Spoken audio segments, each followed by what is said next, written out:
Hello, welcome to the Dojo, a search marketing podcast by Exposure Ninja. This is episode 6 of our digital marketing strategies for 2026 series. And this week, we're going to be talking about how to create an AI search strategy. I'm Dale Davies. I'm the head of marketing at Exposure Ninja. I'm joined by Charlie Marchant, our CEO. Charlie, why, for those who are tuning maybe for the first time, who aren't really aware of what AI search is, and for maybe a reminder for those busy marketing leaders who have maybe heard of it, just need a bit of a reminder. Why is AI search important? So AI search is searches within LLMs, large language models, ChatGPT, Gemini, Perplexity, Claude, Google's AI mode. The list goes on, but those are probably the most popular ones at the moment. And there's been a bit of debate in the industry about whether optimizing for all of these LLMs is different from SEO. And my opinion on that is it absolutely is. These answer engines, generative AI, LLMs, chatbots, whatever you prefer to call that ilk of ChatGPT and similar competitors, is a different environment to optimizing for Google. And more people over time are adopting ChatGPT and other LLMs to make searches. And those are both searches in the sense of they're doing research for products and services they're in the market to buy, as well as using it for other tasks, for those very early research phases, top of funnel stuff, just asking for definitions of things, and the generative uses, as in things like writing emails or doing tasks or those bits and pieces as well. So there's quite a few different kinds of use cases of AI. And if we think back, if we cast our minds back all the way to, say, December 2023, January 2024 time, ChatGPT and other LLMs were just not on our radar. Like, they hadn't come on to the scene. And then it was around April 2024, that sort of spring, summertime, they really started to explode. By the end of 2024, suddenly everyone and their cousin had ChatGPT's app on their phone, and that trajectory has just continued to increase over time. Now, one of the big debates is, okay, ChatGPT and other LLMs is continued to increase over time. Huge amounts of people using them, around 2.5 billion searches per day on ChatGPT. Compare that to Google. Google still has around 8.5 billion searches per day. It's still the market leader. They're still the most dominant. They're still the most well-funded, even though there's plenty of funding going into OpenAI, ChatGPT's parent company, and all of the other LLMs as well.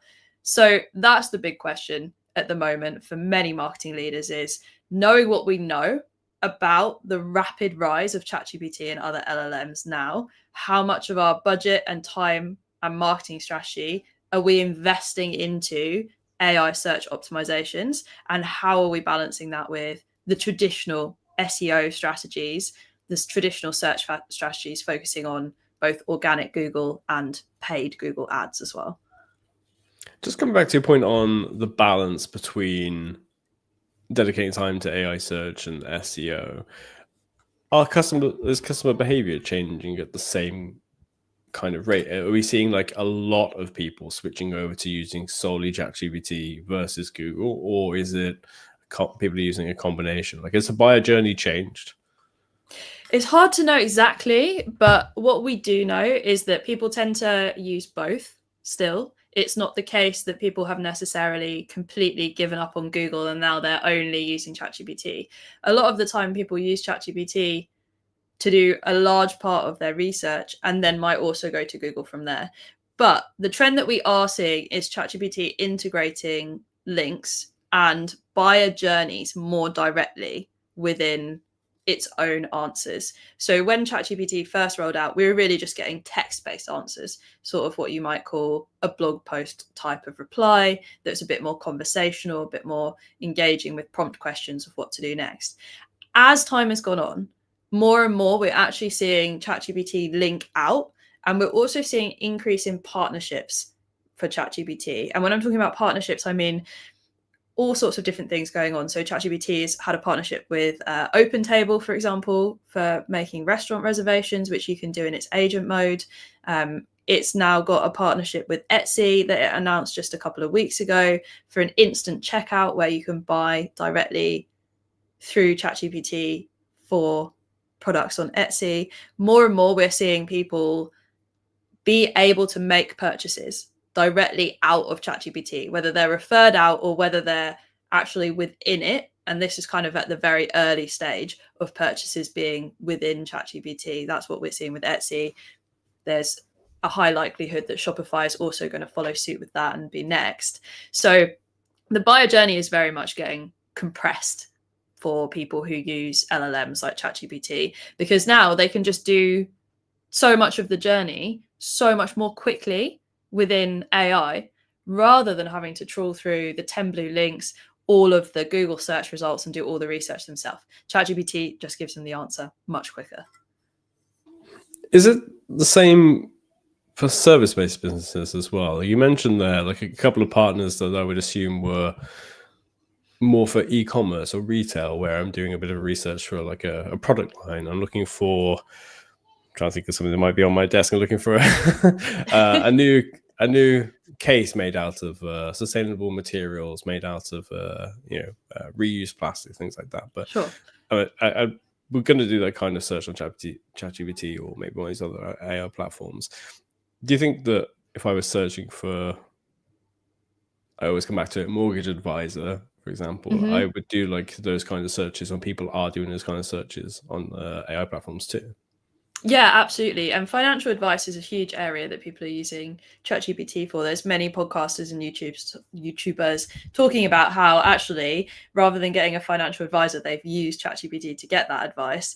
And then as part of that journey decided, oh goodness, I do actually need someone qualified to give me advice, or I do need an accountant, or this is the kind of mortgage broker that I'm going to go with, or, I'm looking into these savings accounts. Because ChatGPT and other LLMs, most of them can search the web. So if they are doing something that requires very recent information, like looking for the best mortgage rates, looking for the best savings accounts rates, whatever that may be, that can be done within ChatGPT. And it's actually very good at doing comparison pieces.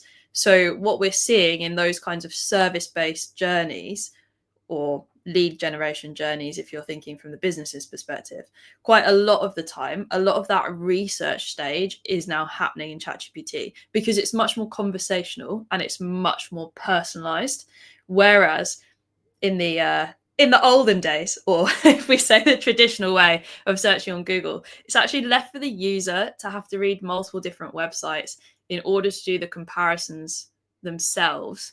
And that might be looking for, something versus something, like a comparison type of article online. But a lot of the time it was actually reading each individual website, looking at mortgage brokers.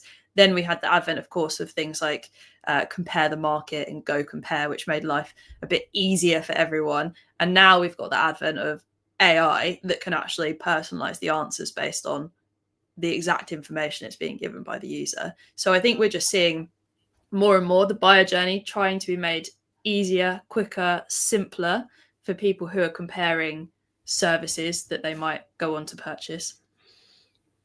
I have to say, like last night I was doing a bit of deep conversation with Gemini and be like, here are the things I'm going for at the moment. I'm looking for a bit of advice, and it found me, it recommended some local options to me, like 3 different specialists to reach out to, and said like, these people would be great because it understands like what these people are good at and what my personal set of circumstances are. So rather than me having to just trawl through loads of pages, as you said, like opening up a directory like Checker Trader or something like that, it's just a lot of the hard work for me. And I've raced through to that lead capture point of filling out a form and saying, please call me, much, much faster. And it's just saved me a whole bunch of time, which is what the biggest selling point is of AI platforms.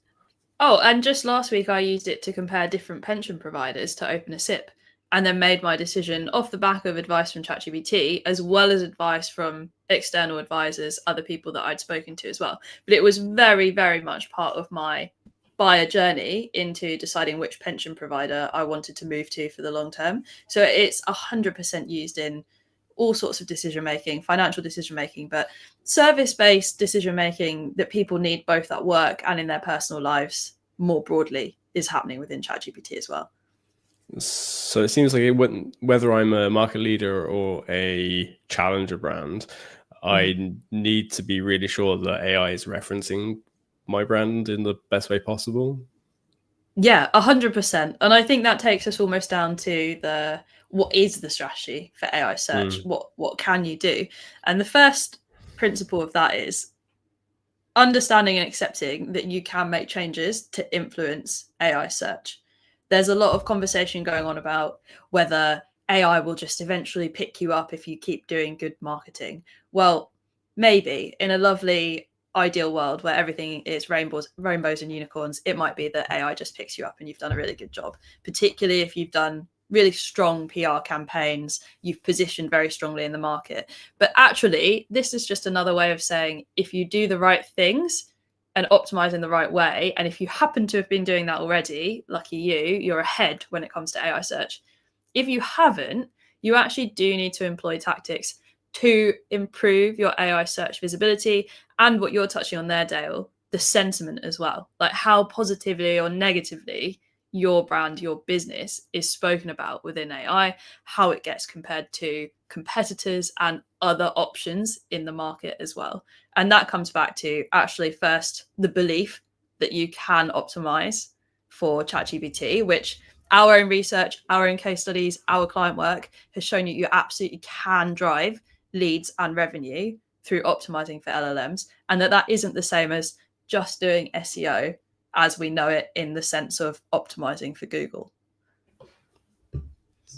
That's actually one of the biggest things that kind of bothers me when there's the comparison between SEO and AI search optimization is people looking for, like, trying to say that they're one and the same, that you're optimizing for Google, you're also optimizing the AI platforms, but it doesn't seem true at all, because like even the metrics of how you measure performance with AI search are completely different and aren't impacted by some of the traditional stuff you might do. But there is that underlying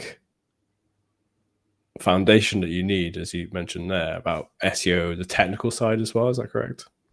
Yeah, absolutely. When I think about how we optimize for AI search optimization, the first thing to think about is it's different from Google because it's not actually Google. It's not Google's algorithm. So depending on which model you're optimizing for, if that's ChatGPT, Gemini, Claude, Perplexity, etc., they have different underlying search engines that they're using. So there is part SEO that is based on the kinds of results those search engines give. But they also have their own underlying training data. And unlike traditional Google algorithms that are ranking a sort of top 10, if you like, your page one, AI doesn't need to do it in that way. It can scour search engine results across multiple pages. And we know that sometimes it references from page 2, 3, 4 onwards if it feels like that content's more relevant to the user. So first thing to think about is that they're different. Which ones are you actually focused on optimizing for? For the majority of businesses, that tends to be ChatGPT because it's the most dominant. There's exceptions, particularly in B2B. If you know that your target customers use Microsoft, they have to have Copilot. That's their one that they have to use at work, and that's mostly the type of business you sell into. You might be focused on that. It varies. When it actually comes to the AI search optimization, for me, there's three very distinct phases.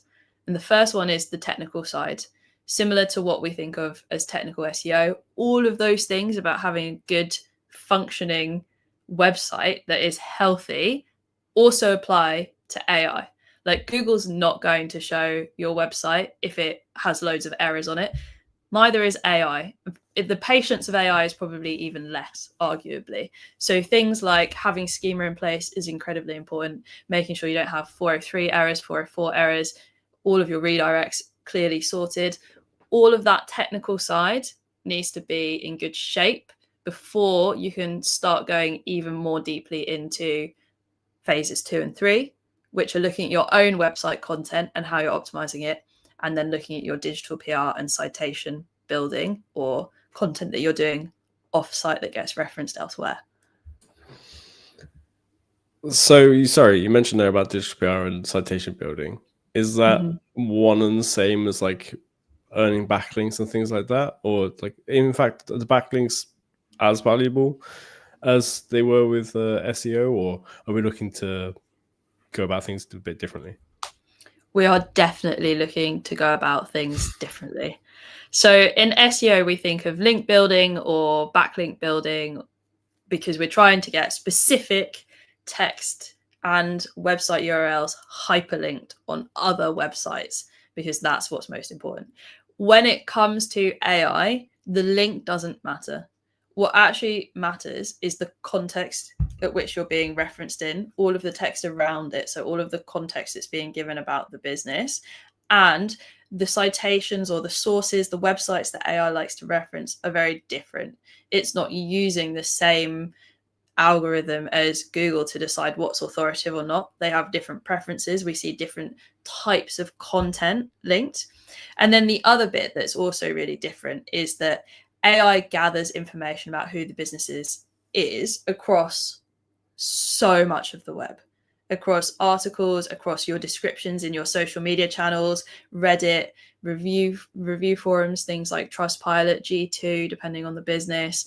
I've even seen specific ones in the wedding industry, like for Hitched. I've seen specific ones outside of the wedding industry, but in something like housing and solicitors, with review solicitors, like totally different websites depending on your niche, depending on what it thinks is important, get scraped, get referenced by AI.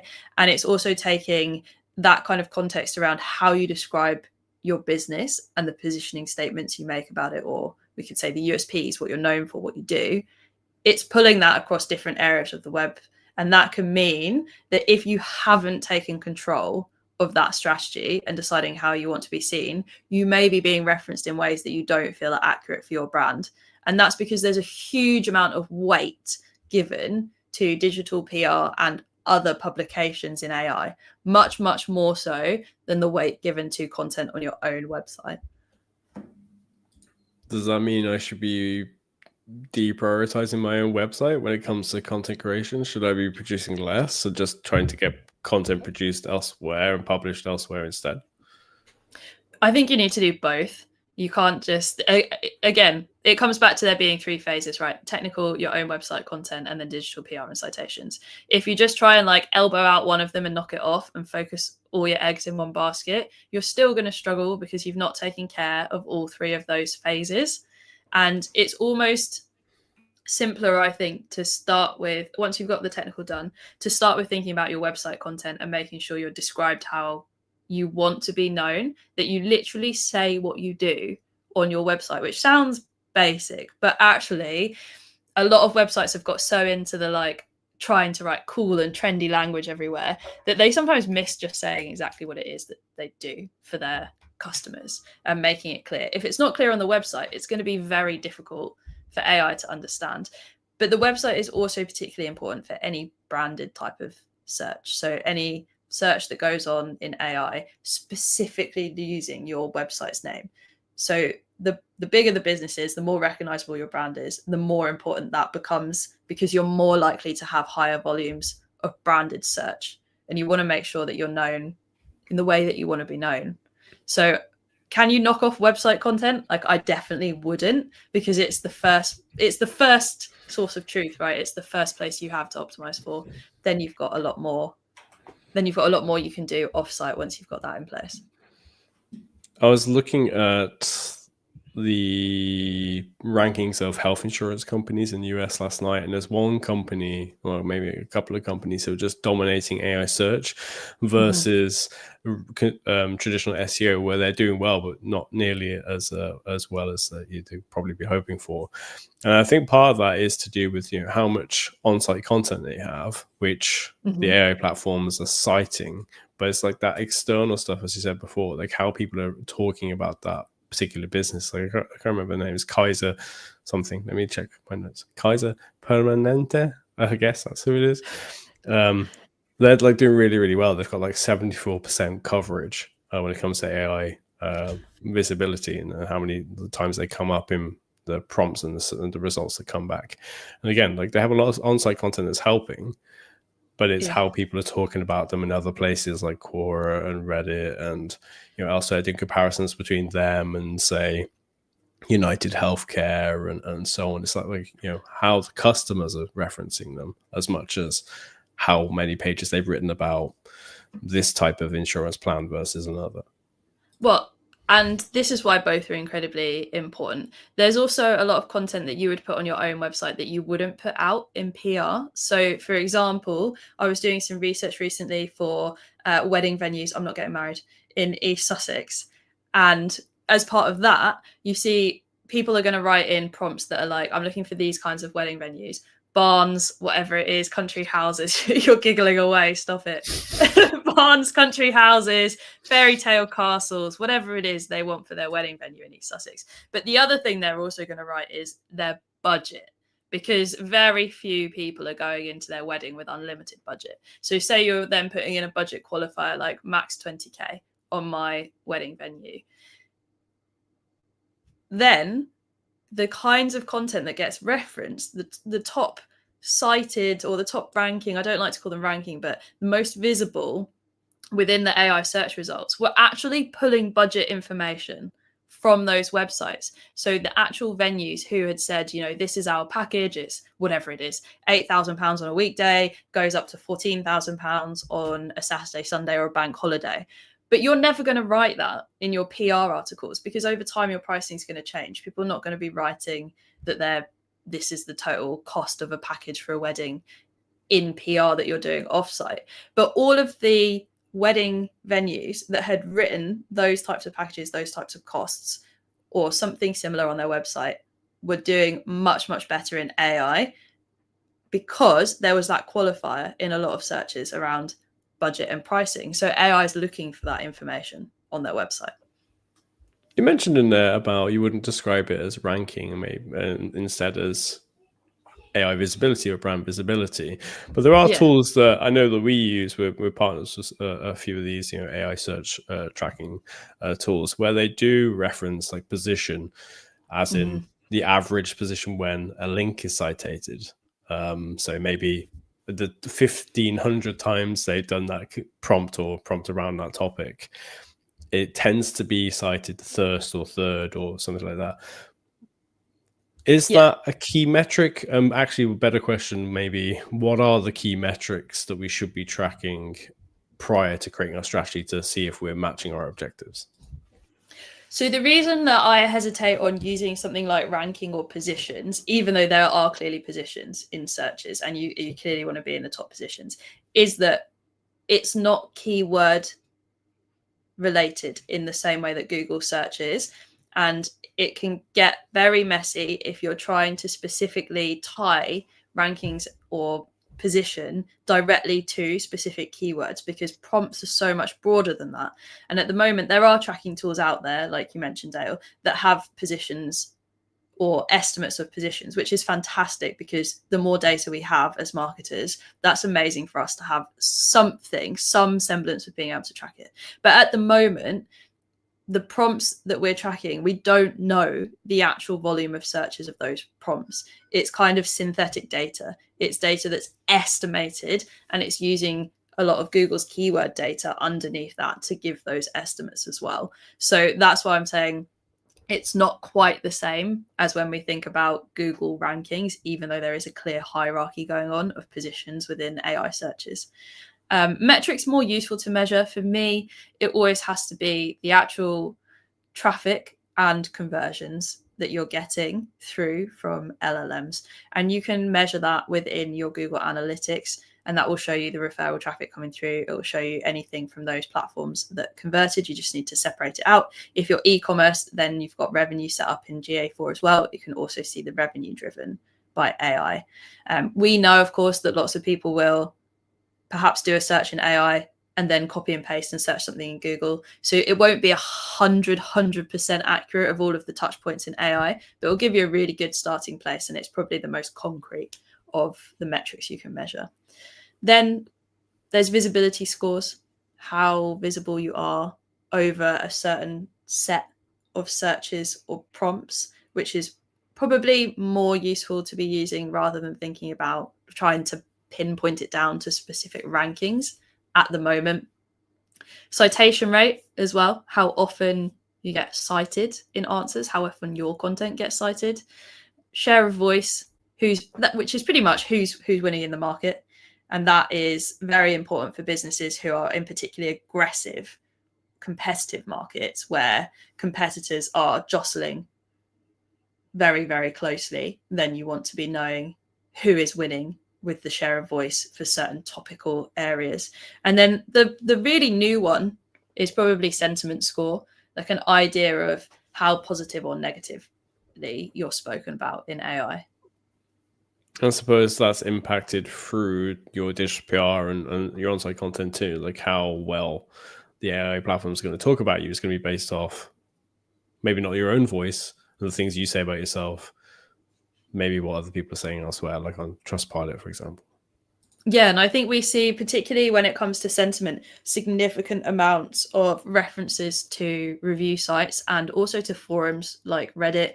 And from time to time, you also see social media type of content coming up as well. And so that sentiment is really much more down to third-party sources and what customers have been saying about your business online. One of the huge reasons that actually managing your reviews effectively online is so important for AI search as well. I feel like we're getting closer to the topic of the types of content that need to be created. So we've got these different options in where we place it. So we can do it on our own website, we can work with partners, we can work with other publishers, and we can do our best to kind of, assist our customer service teams as well to deliver a great service, which then should turn into great reviews. But what kinds of content are best for marketing leaders to focus on with their teams and to strategize around that are going to be influencing the AI platforms, but also going to be cited too? Yeah. So there's really two parts to this question. The first segment of this question is what types of content in terms of the format. And still by far, it's text content that gets referenced the most. AI generates text, and so therefore it uses that. That doesn't mean that AI won't reference or use other types of content. Sometimes it will. Sometimes videos, for example, get pulled into AI results, but predominantly text on web pages and blog posts is the main type of content that gets referenced, both from when we're thinking about our own website and when we're thinking about third-party websites as well. So firstly, that. Second segment of this is the type of content in terms of what are we actually writing about and where do we want it to be. So there's lots of different types of content that gets referenced by AI. You'll often see even just service or product pages being referenced by AI. That example of wedding venues I gave just then, that was literally a pricing page on someone's website. So for that, you need to just understand what kinds of searches your customers are likely to be making, and therefore what kind of answers they want to see. If you can answer some of those questions in your own content, great. When it comes to the PR side, the best way to do this, again, is having an idea of the kinds of prompts you want to show up for your business, and then actually looking at the articles that get cited. So you can do that manually by literally typing into ChatGPT whatever prompt or search it is that you want. Then you can open up the panel that shows all of the sources. It will literally give you, very similar to like an academic essay with footnotes, references to everything that it's cited. So from there, you can do it the manual way. You can do a couple of different searches, the things that you care about. You'll probably see some similarities in the sources or the websites, the articles that get cited. Then you can pull all of the topics, do an analysis of the kinds of topics you want to publish on. And you can also use those specific sources to contact the editors, contact the journalists, try and get included in their articles. One of my favorite examples has been comparing CRM systems. So if you're comparing like HubSpot, Monday.com, Salesforce, all of those types of CRMs, you'll really, really frequently see like articles on which is the best CRM in 2025. So loads of trends articles that are very recent, looking at what kind of integrations they will have and actually doing comparison pieces like HubSpot versus Salesforce versus Zoho versus Monday.com and so on, which gives you a really great inclination, right? If those are the 2025 trend pieces now, and we're already in October, you can guess that the best PR articles to be in next year are going to be 2026 comparisons that are very similar. And that's exactly the kind of content that journalists and editors are going to want to put together. If you're thinking, Charlie, I dream of the days where I would have time to do manual searches in ChatGPT and make a spreadsheet. I do not have time for that. I totally understand. And there are many, many tools that will do this for you at a much larger scale. So those are tools like Peak AI, Scrunch AI, Profound, that can actually, you preload prompts. So say you preload 30 prompts that you know that your customers are quite likely to use. They will scour across all of those prompts, pull all of the sources out so that you've got a list of exact URLs, tells you which ones you're not mentioned in and which ones your competitors are mentioned in, so that then you can prioritize the ones you want to go after. And then, you know what, you can actually just copy and paste those and ask AI to do an analysis of the trends for you. Just plug that into ChatGPT and say, hey, what kinds of topics are mostly coming up here? What would you recommend I do from there for building links from here? Yeah, I've got one example open right now from my research for health insurance from last night, and some of the prompts you can put in there are kind of fairly expected. Which is the best health insurance currently, but you can really go to town on it and really get really descriptive on a particular buyer within your target market, within your target audience. So one of the examples I've got here, I actually pulled from Quora or Reddit, I can't remember. I went searching for like actual questions that people are searching for, and you can get really specific and say, this one is my wife works at a hospital and has 1199, which covers the family. I work at the post office and I have my own self plan. My wife's job says if my job offers healthcare, I must take it. Is this true? Like, you can get really specific about like, how do I share health insurance across a family, rather than, which is the best healthcare for families, or families of 2, families of 3. Another example here is, which is the best medical insurance plan for senior citizens who are parents aged 75 and 80 years, which also gives IT deduction. This is a very hyper-specific search, which somebody actually has done. Well, first of all, this was proposed on like Reddit. Somebody was asking a community, asking a bunch of people who've been through it.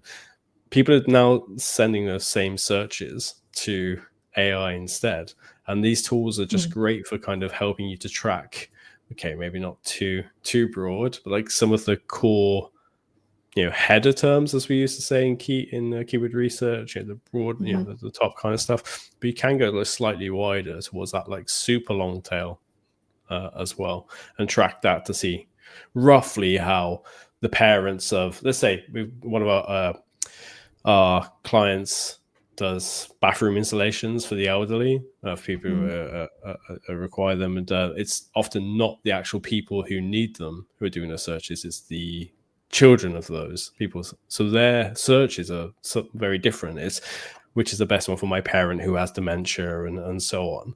It's so completely different, and it's good to kind of track, again, not too broadly, what the results are of those searches.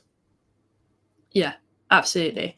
And I think that's a great example of understanding the types of customer that you have before you embark on an AI search strategy, because otherwise you are going to find that you go too broad and it feels very overwhelming. It's better to actually focus in on who are the customers that I want and what do they specifically search for my business, segment those, and then actually put in prompts so that you can track them long term.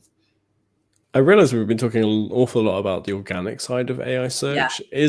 Is there a paid side of AI search at the moment? This is like the big question on everyone's lips. Whenever I present about, okay, how can you manage AI search organically?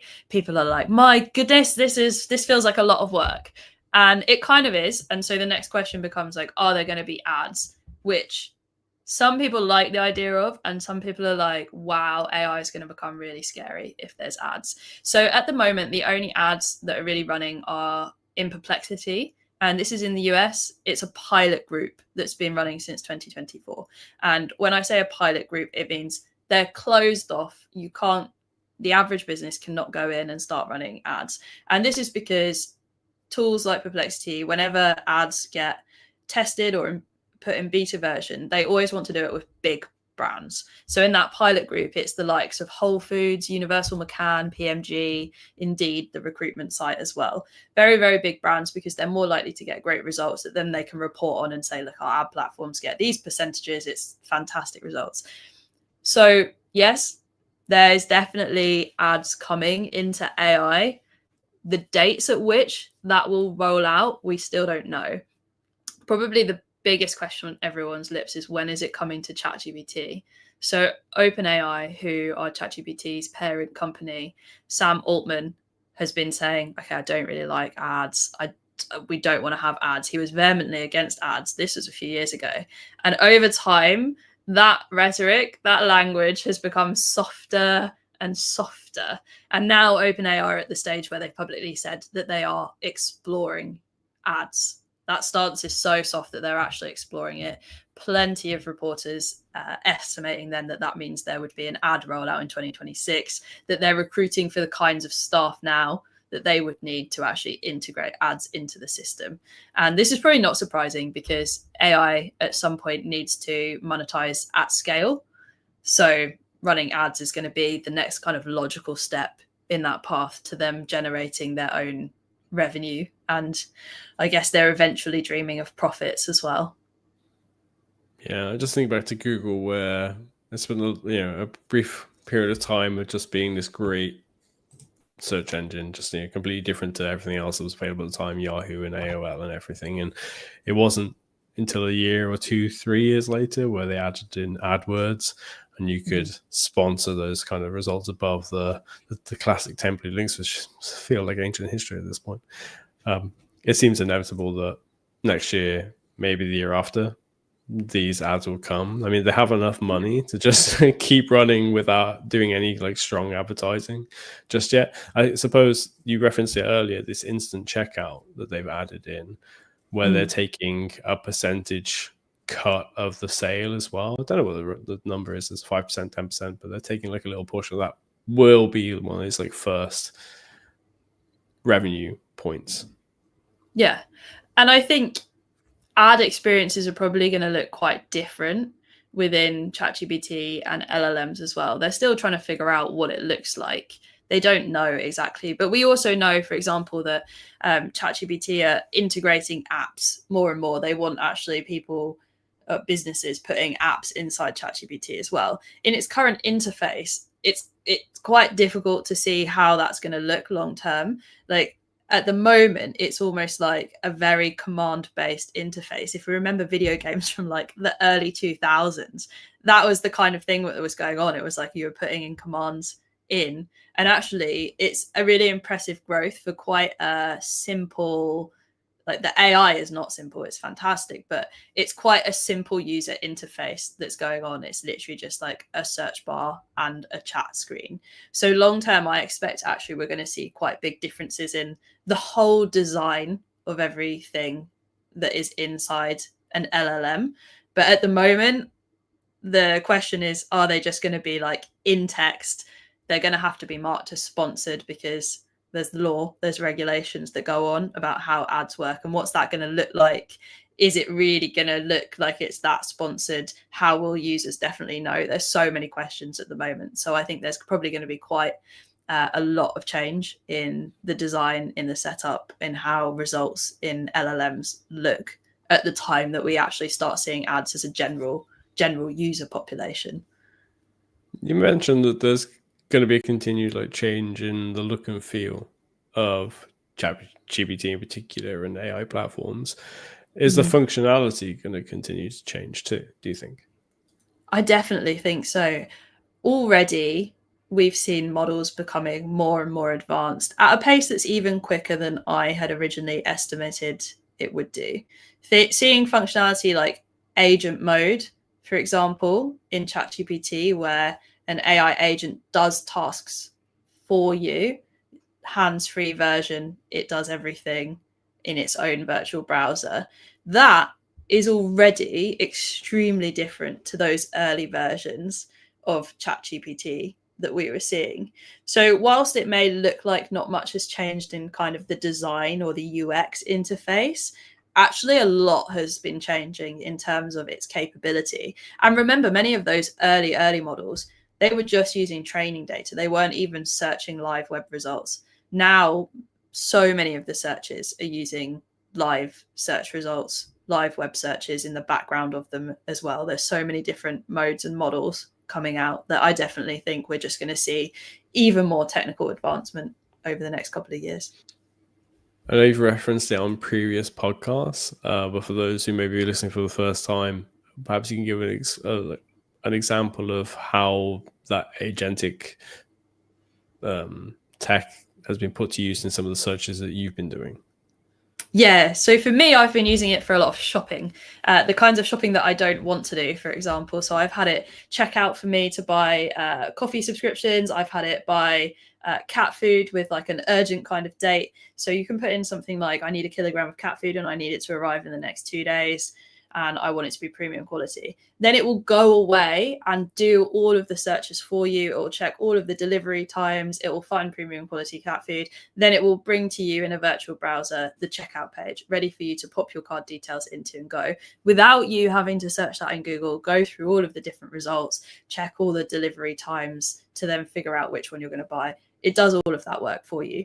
But there's loads of examples, and it's not only checking out on e-commerce of what agent mode can do. I was speaking to someone who runs a consultancy business the other day, and they told me that what they were doing was when they had a client project come in and they needed to create multiple different reports, they would actually set the agent mode, lots of them, to go away and do different parts of deep research, bring them back fully written reports that they could then use based on actually going across the web, reading loads of different relevant context, and then they would be able to pull those all together to actually produce the piece of work that they were consulting on in the end.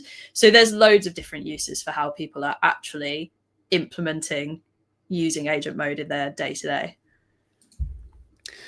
I do recall that when I was doing some research for one of our videos earlier in the year around Rocket Mortgage, I used deep research within ChatGPT and Perplexity to say, hey, go out there, go through all the earnings reports, go through every interview that their marketing team has ever done.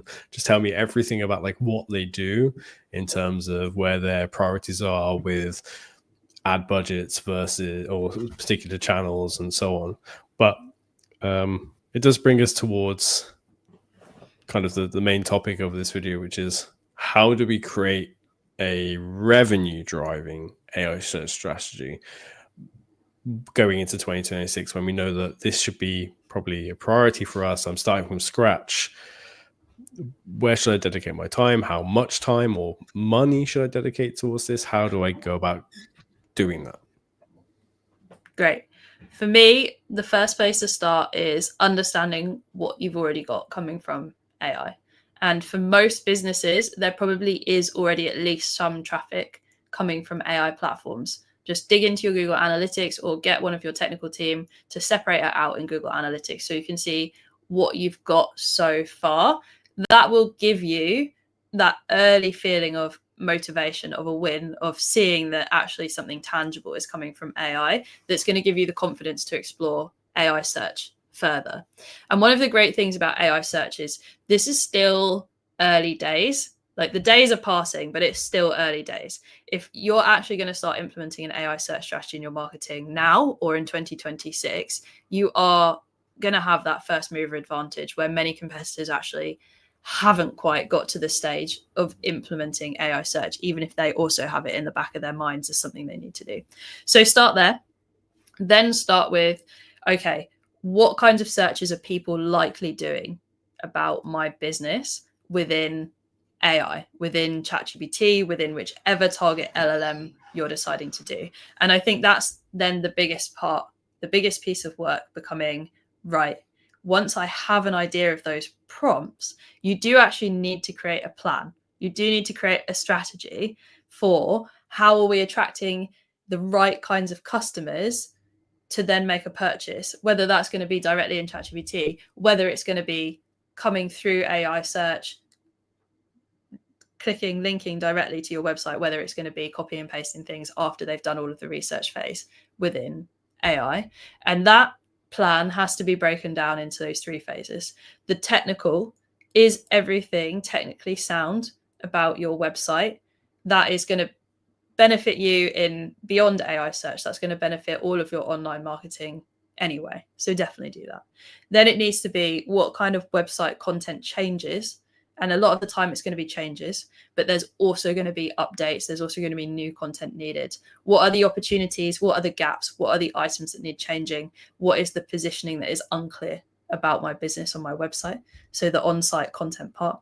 And then the third part is going to be the digital PR and citation building part. And I'm including things like looking at your reviews, looking at Reddit threads, Quora threads, looking about if you've got a Wikipedia article about your business, thinking about your positioning, how you want to be known, which articles are being cited, and unpicking that so that you have a really, really clear list of target publications and target topics that you're going after in your PR. I just putting myself in the shoes of a marketing director, CMO, I'm thinking, wow, this seems like a lot to do. Like I still kind of not sure on how much I should dedicate to this. Like SEO has been great for, let's say, I mean, their position SEO has been great for us for years. We added in a few more channels and things are working, but it's been like a slow burn.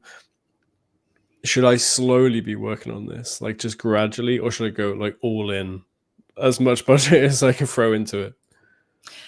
My opinion on that is it depends what you're seeing at the moment. If you're already seeing increases in AI traffic come into your website, that's a very early sign for you that there is something there worth optimizing for. For me, the biggest danger is the burying the head in the sand of, well, what I'm doing now works just fine, so I'll just do more of that and ignore AI and hope it goes away. But this is not going away. These are different channels from Google, and optimizing for them can bring you traffic, it can bring leads, it can bring revenue for the business. And if you don't start doing it, you can bet that a competitor will start doing it. So it would be a very scary place to be, I think, to be ignoring it. The other thing that a lot of businesses are seeing when they've been investing very heavily in SEO is the advent of AI in terms of Google's AI. So AI overviews has meant they're actually seeing drops in website traffic. They may be seeing decent impressions still, but they're not actually seeing as many clicks through. They're not seeing as much organic traffic as they once were on their website. Though the most important metric is conversions, if you are sitting on your hands and watching that and taking no action to put an AI search strategy and implement AI search tactics for your business, you are pretty much watching your business's demise happen without taking any action. And that's an even more dangerous place to be. So for me, when it's how urgent is this, it really depends on the business, where their traffic and revenue sources mainly come from in their marketing. And I'm not suggesting that every business suddenly scraps their Google SEO plan or their paid ads plan or whatever else it is that drives that investment, that drives that revenue for their business, but actually spreading the investment so that you've got a percentage of budget that you're investing in AI search. And that is highly likely going to be a very important channel for you if traditional SEO, organic Google traffic has been a very important revenue driver, conversion driver for your business. I can't help but think of the questions I've had the last year and the year before and the year before that, which is, do you think that these AI platforms and ChatGPT in particular have an opportunity to continue at their current growth rate and earn, a larger share of, search in general? Do you think that they can catch up with Google and impact their volume of, audience or users, or do you think that Google may just start to claw things back with the introduction of AI mode and additional tools like that? Well, it's the $1 million question, though, is, are AIs like ChatGPT going to be able to outpace Google? What we know is that Google will not just sit back and allow ChatGPT and other LLMs to outpace it. The release of Google's AI mode was an aggressive move back from Google. They are they have been integrating AI into their search results long before ChatGPT became as familiar to people as it is today. So Google are definitely not going down without a fight, and they are by far the most dominant. They're well funded. However, if they don't make some big moves with AI mode and how they use AI, I think we could definitely see a world where LLMs become the more popular choice. And particularly, the reason I say this is particularly because, old habits die hard. The millennials, the boomers, we're going to struggle to come off of Google search. It's what we've always known. It's what we've come to trust. Even though it's got ads in it, we trust that. Gen Z, they do not care about using AI. That it is their normal. They grew up in this age. They are the biggest demographic users of ChatGPT and LLMs for searches. They're happy to do their searching on TikTok. I don't think there's a boomer that would dream of doing their research on TikTok for buying something. But what I'm saying is generational changes, the habits shift. We already have different search habits at one end of our demographics and the other, and those shifts will continue to happen. So if we think, well, I love Google search, nothing's going to change. That's a very naive way of looking at what's actually going on across the population as a whole.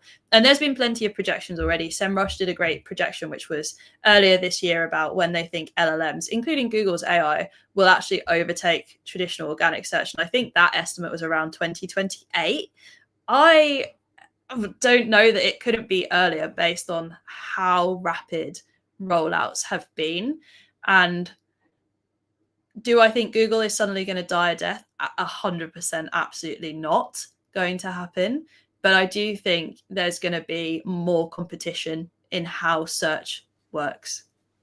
It seems to me that regardless of whoever the top 2 or 3 are, the technology changes, therefore your approach needs to change, and you've got to act accordingly.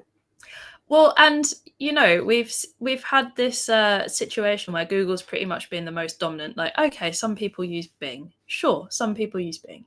But now it's already been the case pre us thinking about ChatGPT and LLMs, where we know that people are searching on different platforms. They actually search on Instagram, they search on YouTube, they search on TikTok. Some people search on Reddit, for example.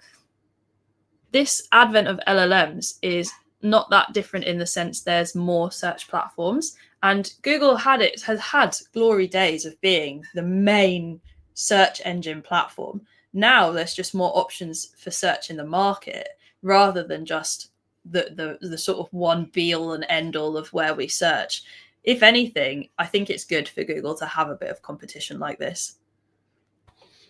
We're going to bring us to an end with just one final question, which is, if you are speaking directly to a marketing leader right now, what would you want their main takeaway from this to be?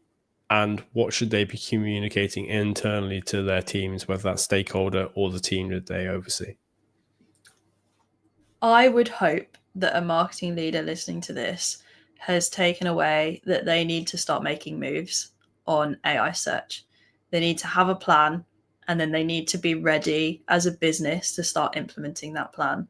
And depending on the type of business, the level of business, and I mean level in terms of if you're in an enterprise business versus if you're a mid-market versus a smaller business, the levels of buy-in that you need to go through to make sure that you are leading this, because this is sometimes going to be led by CEOs. Very forward-thinking CEOs are thinking about AI and what it means. So in those cases, marketing managers are going to have a slightly easier job because they've already got someone high up in the business that's thinking about this. But there's going to be cases where the business is scared and the business is resistant to AI and how that gets integrated. And some of that comes from personal fear. Some of it comes from fear of the business. But the marketing leader's role and responsibility within that business is to make sure that they are staying on top of what is changing in terms of where their traffic, their leads, and ultimately the revenue of the business is coming from. And I think they would be doing the business a disservice to not be having these conversations internally. Well, if you do want to stay on top of everything that's changing in the world of search marketing, whether that's AI search or SEO or through paid channels as well, head over to exposureninja.com/podcast. We'll be able to catch up with our weekly episodes that cover everything, the latest trends, and also the latest strategies that are working for our global, national, international clients as well in the B2B and B2C space, in particular with like lead generation. If you are dependent on lead generation and you want to kind of get leads via these different types of search, do head on over there and we'll share those as well. But if you want to develop the best kind of strategies for your business for 2026, this entire series is available at exposure.ninja/strategies 2026, where we cover AI search, SEO, paid media, specifically B2B marketing, B2C marketing, enterprise level marketing. We've got you well and truly covered. So that's exposure.ninja/strategies 2026. And next week we'll be back for more, where we'll be talking about how to create an SEO strategy for 2026 as well. Thanks so much for joining us, and we'll see you then. Bye. Thanks, everyone.